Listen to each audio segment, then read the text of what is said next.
Today's Daily Read Aloud is Little Miss Splendid from the Little Miss book series by Roger Hargreaves. Nothing was too good for Little Miss Splendid.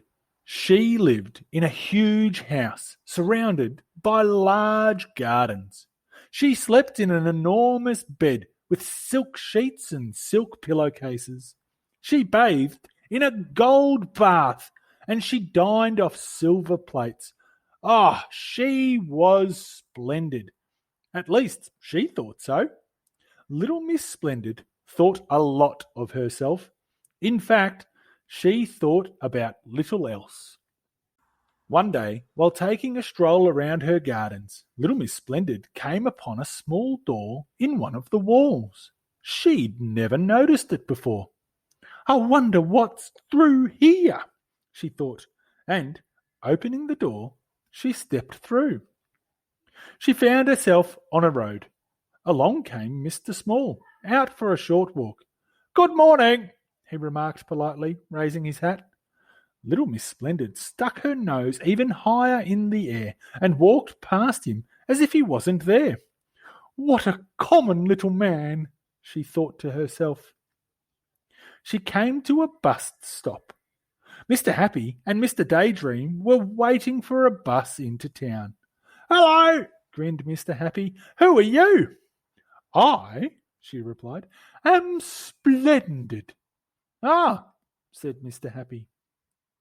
"Are you going to catch the bus?" asked Mr. Daydream.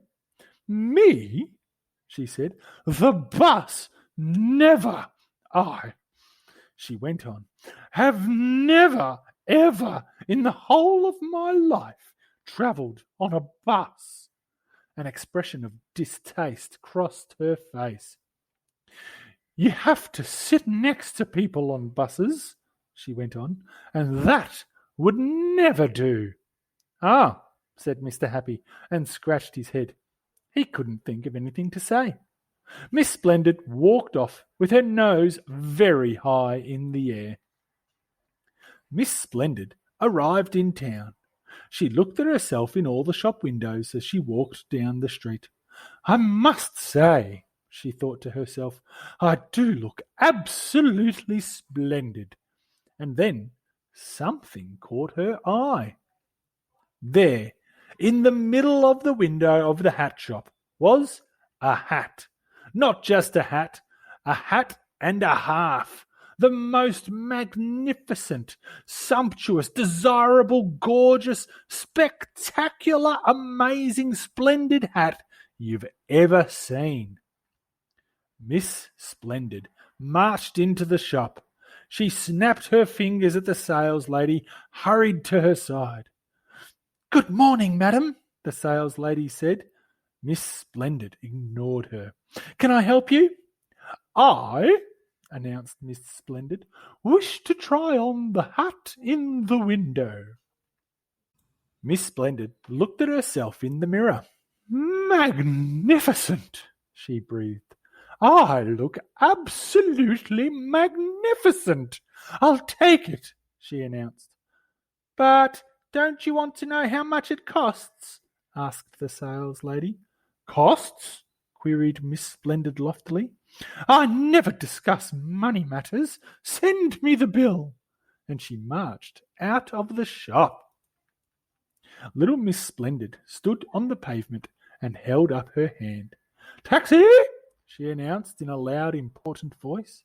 A taxi stopped. "Take me home," she ordered, and went to get in. But of course she couldn't.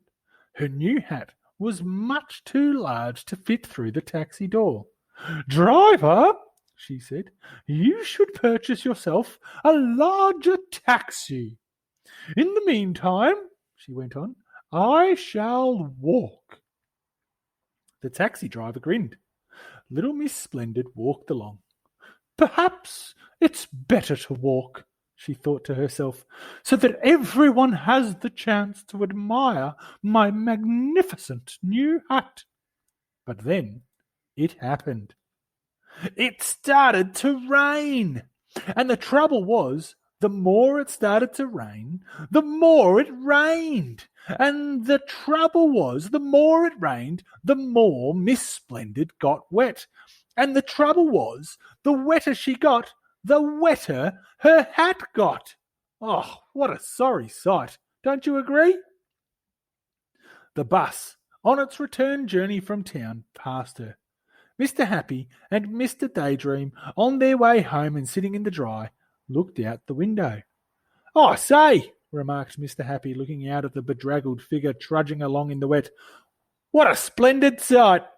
Mr. Daydream giggled. "Splendid, ha ha ha," he agreed. Miss Splendid, looking anything but splendid, arrived home. However, after a hot bath in her gold bath, and after a boiled egg in a gold egg cup, eaten with a silver spoon, she felt much better.